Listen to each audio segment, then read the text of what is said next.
अहमदनगरमधील भिंगार या ठिकाणी अवैध धंदे तसेच गुन्हेगारी मोठ्या प्रमाणात वाढली असून याकडे पोलिसांचं दुर्लक्ष होत असल्याने भिंगार कॅम्प पोलिसांच्या कार्यावर आता प्रश्नचिन्ह उपस्थित होतोय।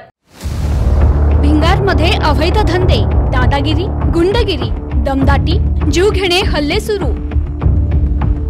पण मग नेमकं काय करतायत सहाय्यक पोलीस निरीक्षक योगेश राजगुरू? भिंगारमध्ये वाढली अवैध धंदे आणि गुन्हेगारीची गती, कोणालाच नाही राहिली पोलिसांची भीती। भिंगारमध्ये पत्त्यांचा क्लब चालवण्यास आदेशला कोणाचा आदेश? आदेशच्या पत्त्यांच्या क्लबमध्ये मतीन शेखवर प्राणघातक हल्ला। भिंगारमध्ये जीवघेणा हल्ल्याची घटना जिथे घडली त्या पत्त्याच्या क्लबवर पोलिसांनी कारवाई करणं का टाळलं? भिंगार पोलिसांचे आणि पत्त्याचा क्लब चालवणाऱ्या त्या आदेशचे काही आर्थिक हितसंबंध तर नाही ना? आदेशला भिंगार पोलिसांचा आशीर्वाद आहे का? अहमदनगरमधील भिंगारमध्ये अवैध धंदे आणि गुन्हेगारी मोठ्या प्रमाणात वाढली असून यामुळे भिंगार कॅम्प पोलिसांच्या कार्यावर प्रश्न उपस्थित होतोय। अहमदनगरमध्ये गेल्या 1-1.5 वर्षापासून गुन्हेगारीच्या घटनात मोठी वाढ झाली आहे। तसेच या ठिकाणी अवैध धंद्यातून अनेक गुन्हे देखील घडल्याचं समोर आले। वादावादी, शिवीगाळ, हाणामारी आणि हाणामारीचं रूपांतर जीवघेणे हल्ल्यात होत असल्याचे अनेक प्रकार येथे घडल्याचं पाहायला मिळालं। त्यातून हल्लेखोरांची दहशत वारंवार वाढत चालली असल्याचं दिसून येत असून आता अशा घटना अहमदनगर मधील भिंगार परिसरात देखील मोठ्या प्रमाणात होत आहेत। अहमदनगर शहरासह भिंगार परिसरात गेल्या अनेक दिवसांपासून कायदा सुव्यवस्थेचा गंभीर प्रश्न निर्माण झालाय।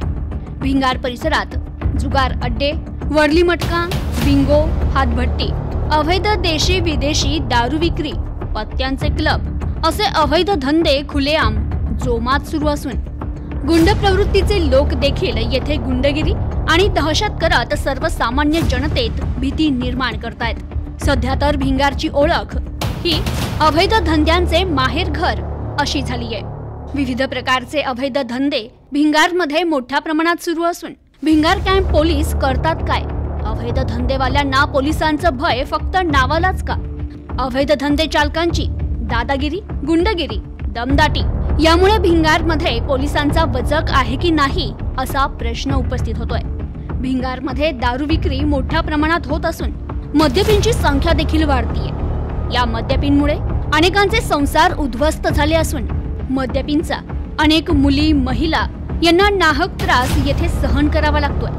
भिंगार शहरात अनेक खुनी हल्ले, वेळप्रसंगी खून, चोऱ्या, दरोडे अशा भीतीदायक घटना घडतायत। त्यातच भिंगारमध्ये आदेश भिंगार दिवे हा पत्त्यांचा मोठा क्लब चालवत असून त्याच्या याच पत्त्यांच्या क्लबवर नुकताच मतीन शेख या व्यक्तीवर धारदार शस्त्राने वार करत प्राणघातक हल्ला देखील झाला असून त्यातील जखमीवर रुग्णालयात उपचार सुरू आहे। मात्र दुसरीकडे ज्या आदेशच्या पत्त्याच्या क्लब मध्ये ही जीवघेणा हल्ल्याची घटना घडली त्या क्लबवर पोलिसांनी कारवाई करणं का टाळलं?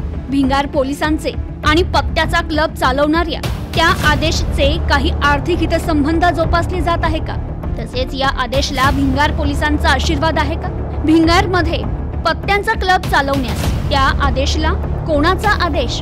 असे एक ना अनेक प्रश्न उभे राहत आहेत। भिंगारमध्ये असे गैरप्रकार सर्रास सुरू असून यातून परिसरात शांतता भंग तर होतेच, पण येथील नागरिक सुरक्षित आहे का असाही प्रश्न उपस्थित होतोय। भिंगार शहर आणि परिसरात अनेक गुंडांनी दहशत माजवली आहे। अनेक खुनी हल्ले या ठिकाणी होत आहेत। मात्र गुन्हेगारीवर वचक बसवणं, गुन्हेगारांवर कारवाई करणं ही मोठी जबाबदारी असलेले भिंगार कॅम्प पोलीस ठाण्याचे सहाय्यक पोलीस निरीक्षक योगेश राजगुरू आणि त्यांचे सहकारी पोलीस करतात तरी काय? भिंगार मधील अवैध धंदे आणि गुन्हेगारीकडे भिंगार कॅम्प पोलिसांचं दुर्लक्ष झालंय आणि त्यामुळेच अवैध व्यावसायिक कोणालाही न घाबरता बिनधास्त आपली अवैध धंद्यांची दुकानं थाटतायत। तसेच पोलिसांचे आणि अवैध धंदेवाल्यांचे आर्थिक हितसंबंध तर नाहीत ना? वाढत्या अवैध धंदे आणि गुन्हेगारीकडे भिंगार पोलिसांचं फक्त दुर्लक्षच झालं नाही तर अर्थपूर्ण दुर्लक्ष होत असल्याची चर्चा सध्या भिंगारवासियांमध्ये जोरदार सुरू आहे।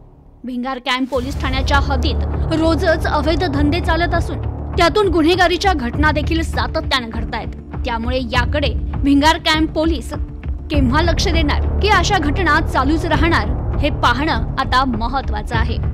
Bureau report, news today 24, Ahmednagar.